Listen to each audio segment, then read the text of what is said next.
In the headlines, federal government orders vice-chancellors to reopen universities and commence lectures. 10-year-old boy drowns in Jigawa Pond as NSCDC recovers corpse of abandoned baby. Vice President Yemi Osinbajo preaches hope as independence anniversary approaches. And on the foreign scene, 5 killed as Typhoon Noru powers across northern Philippines. Hello and welcome to Trust News Update. I'm Darshan Hussaina Usman.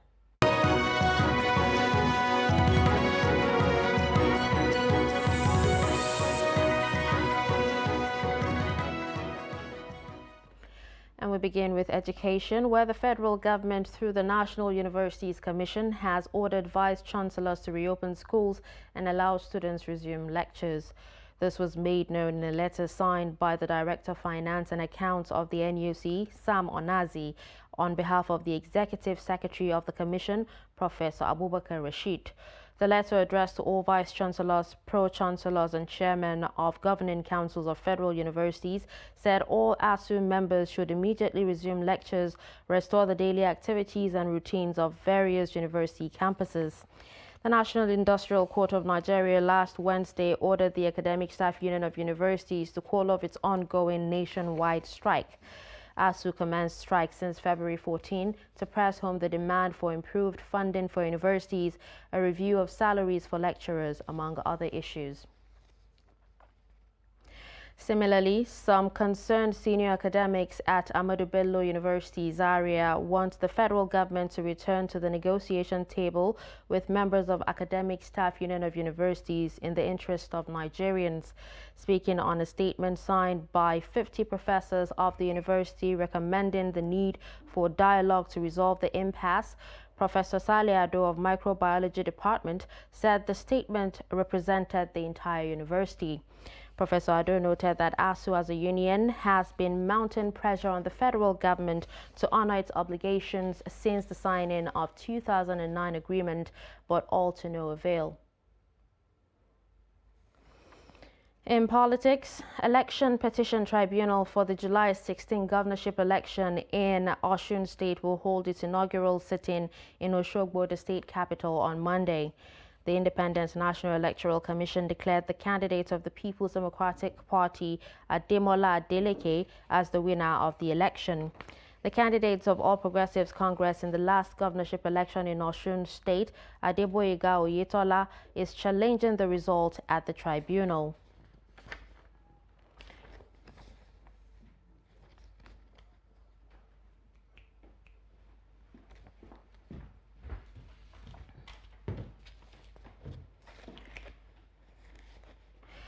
Away from that story, ahead of the 2023 general elections, ex-President Goodluck Jonathan has charged Nigerians not to make the mistake of voting those he described as killers into elective positions. He gave the charge on Sunday in Uyo during a special interdenominational service to celebrate the 35th anniversary of the creation of Akwa Ibom State.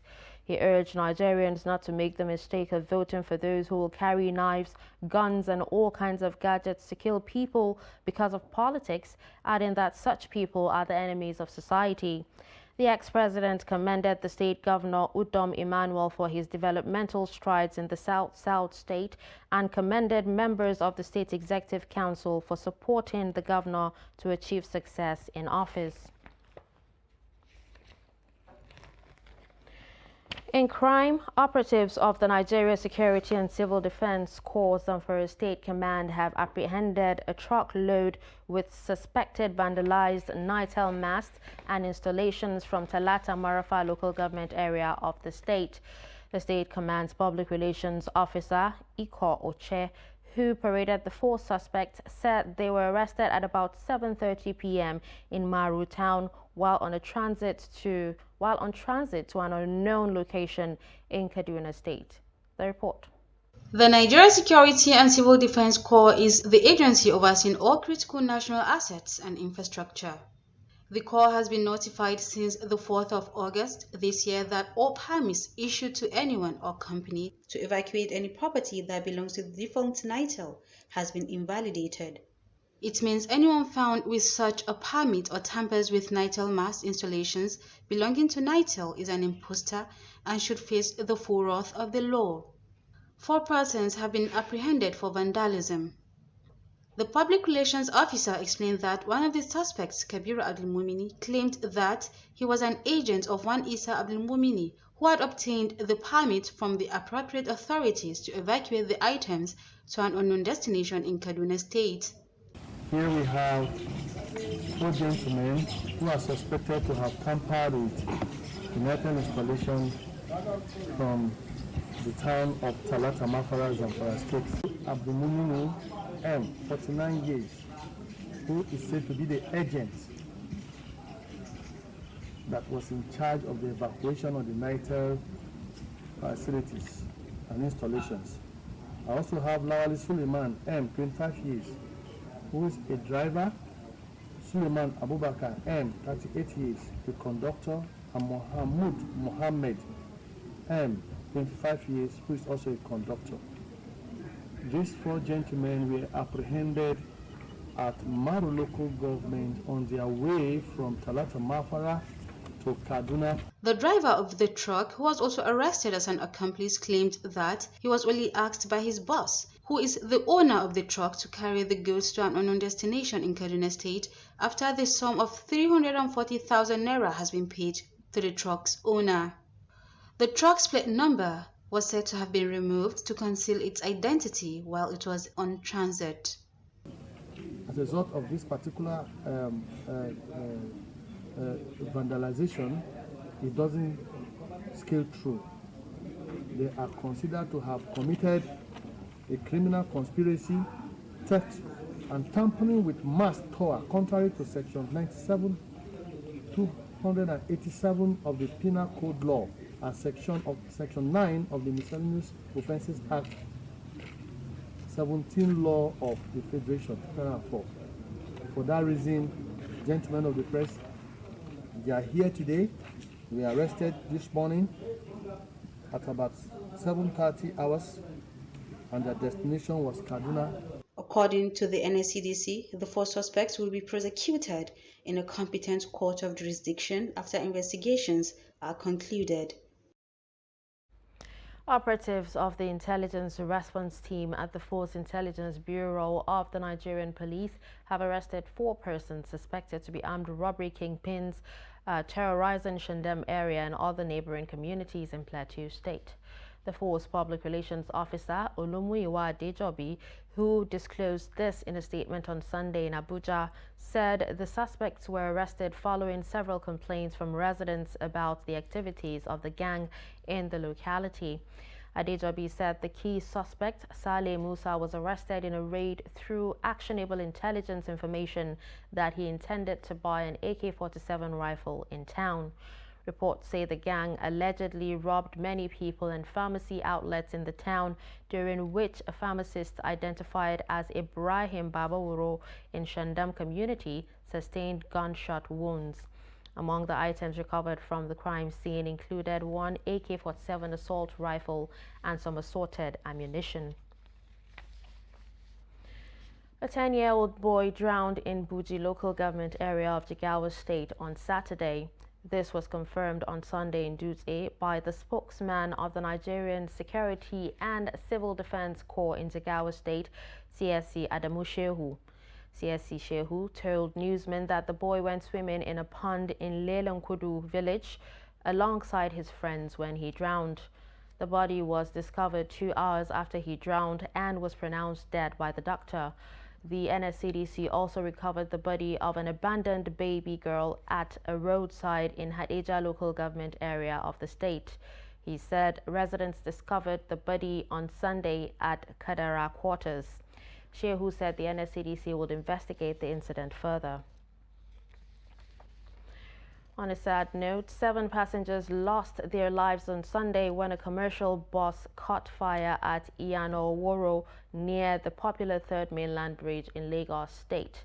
A statement by the Permanent Secretary of the Lagos State Emergency Management Agency, Olufemi Okeosanyitolu, said other occupants of the 14-passenger Mazda vehicle with registration number KJA699GY escaped with burns.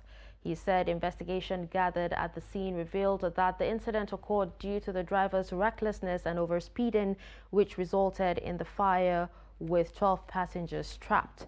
The agency said the remains of the 7 burnt passengers have been bagged and evacuated from the scene, while the carcass of the raised bus has been moved from the road for resumption of vehicular activities at the mouth of the bridge, which spans over 11.8 kilometers.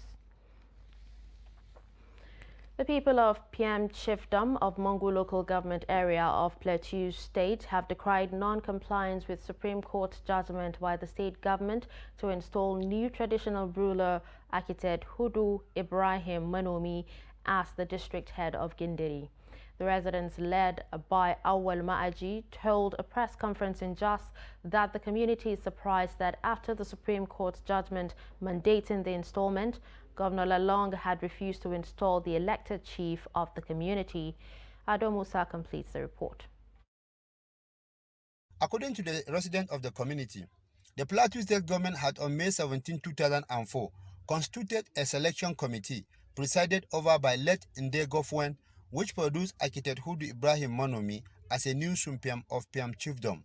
They said the matter was taken to the State High Court, Appeal Court and Supreme Court, and the selection of the Manomi was affirmed by all the state court, but the state government had refused to abide by the court orders, adding that rather than abide by the court orders, the government chose to recognize Charles Matu Dakat as the Sumpiam of the chiefdom, describing the development as a miscarriage of justice. Now, with the subsiding judgment orders of the Supreme Court of 1st February 2019, it becomes more worrisome and dismaying that the Plateau State government continued in defiance of the law and the cause of natural justice, not to complete its statutory duty or functions of approving and installing the duly selected Sumpiam of PM Chiefdom architect Hudu Ibrahim Manomi, but rather choose to recognize and deal with Mr. Charles Matadakat as Sumpiam, whom they clearly and unequivocally proceeded to purportedly produce blazingly in an act of abuse of office. I will also recall that the Supreme Court had on June 3rd this year asked the State High Court to restore and implement its judgment. Supreme Court on the 3rd of June 2022 referred that Plateau State Trial Court, the High Court, should be approached to effect and implement its restored judgment via an executory order of enforcement. The people of the community, however, call on the Plateau State government to follow the path of honor and ensure justice to the community. All attempts to reach Silvanus Tafgun, Commissioner for Local Government and Chieftaincy Affairs, on the development were not successful. There has been disagreement between the residents of the community and the state government since 2004 on the chieftaincy title in the area, with the aggrieved people saying they still remain obedient, calling on the state government to implement the verdict of the Supreme Court of February. Ado Musa, Trust TV News, Jos. You're watching Trust News Update. Coming up after the break. Life inside Sambisa. Do stay.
TV, documenting the Nigerian story.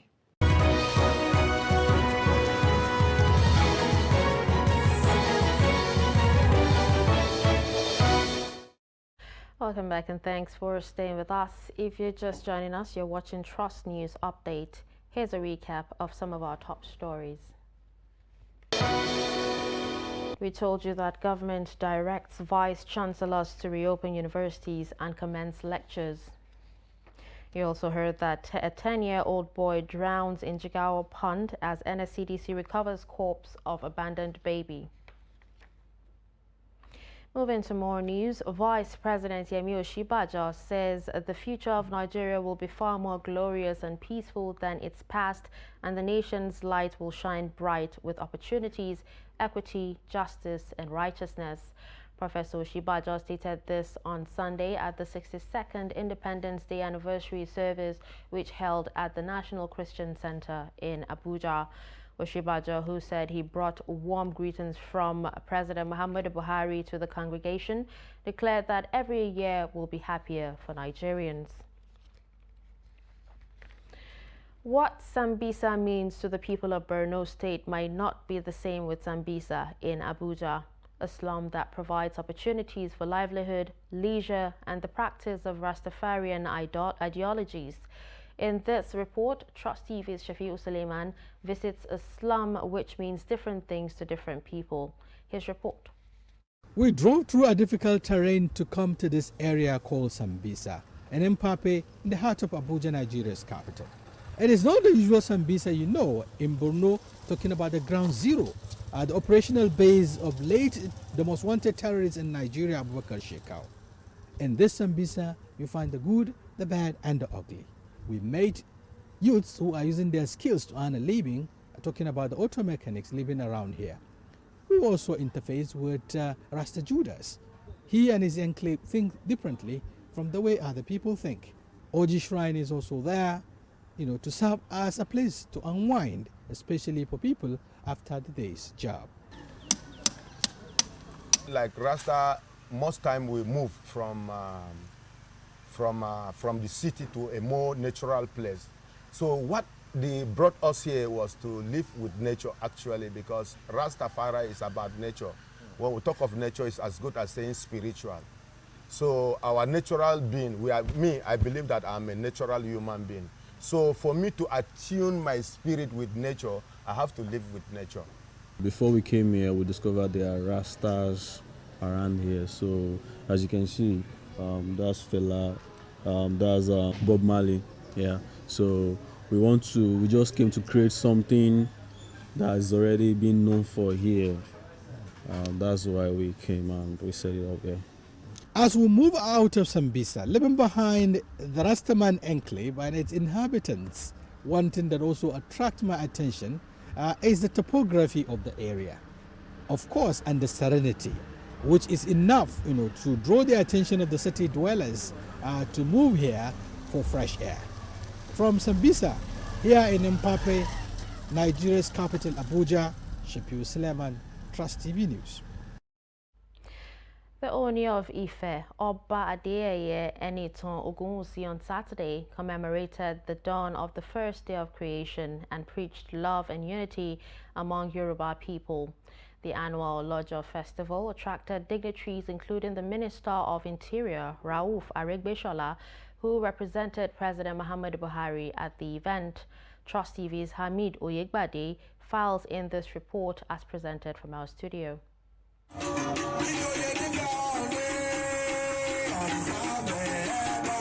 The spiritually inclined event was in commemoration of the dawn of the first day in recognition of the beginning of the existence of man. Before the Saturday event, Oni of Ife went into seclusion where he was believed to have interfaced with spirits and performed necessary rites. His coming out is believed to signify a new beginning. The traditional ruler rained blessings on his subjects, the Yoruba race, and also prayed for peace in Nigeria. The monarch called on all and sundry to support government and security operatives to end insecurity in the country. Speaking on the occasion, President Muhammadu Buhari, who was represented by Minister of Interior Rauf Aregbesola, charged Nigerians to restore the old glory of the country in farming, saying that the bedrock of Nigeria's economy was famously known to be agriculture. Speaking on the essence of the festival, the Sooko Adimola Obalufon of Ile-Ife, Oladele Olasoji Ajilesoro, said the event is a celebration of the unity among Yoruba people. The essence of the Olojo Festival symbolizes unity because it reflects the dawn of a day. Wọ́n ní Ile-Ife ibi tí ojúmọ́ ti ń wá mọ́ wá. That's what Olojo Festival signifies. Olojo means the day of the new dawn. It also signifies unity between all the aborigines in Ile-Ife. Also, the spokesperson, a traditional women group, Yeye Molu, the lioness of Oduduwa Oluwakemi Babalola, said the festival is to promote unity and love. The lesson of Olojo Festival is that we need to have a peace and unity, love one another, sharing with each other, like our Baba is telling early, that is love. Kabiyesi Onirisha love peace and unity. And we want everybody to have a good lesson today. It's good to be good. It's good to be helping each other, one another, because you cannot know what will even happen in direct future. A 75-year-old grandfather, Usman Bokina Bajama, is among 22 suspects arrested in the operations across 7 states by operatives of the National Drug Law Enforcement Agency. During the operations, 1,001,387 bottles and capsules of banned new psychoactive substance, Akuskura and Tramadol, as well as 2,536 kilograms of cannabis were seized and over 10 hectares of its farms destroyed in Edo and Adamawa. The report. The septuagenarian was arrested in the early hours of Tuesday, 20th September at Angonsate, Marabontola, Mayobelwa Council area of Adamawa, where he had a cannabis plantation from where 49 kilograms of illicit substance was recovered. In Kwara, at least 19,878 bottles of banned new psychoactive substance, Akuskura, were intercepted by the NDLEA operatives along Ilori-Jeba Highway on Wednesday, 21st September, and 2 suspects, Oladokun Oluwaseun, 49, and Ibrahim Jimo, 27, were arrested. In Lagos, NDLEA operatives acting on credible intelligence intercepted a Volvo truck loaded with 2,146 kilograms of cannabis at Sangotedo area of Aja, and 3 suspects, Abdulaziz Rashid, Afiz Rahim, and Mashud Suleiman, were arrested. At least 997,119 capsules of expired pregabalin weighing 733 kilograms were recovered from Musbau Yau 28 and 5 others at Ansare area of Kano. In Edo State, 6 cannabis farmers were arrested when the NDLEA operatives stormed their farms at Chibeta, Utesa Forest in Ozia North local government area, in Ukodo Forest, Umumande local government area, where over 10 hectares of cannabis plantation were destroyed and more than 193 kilograms of the processed illicit substance seized.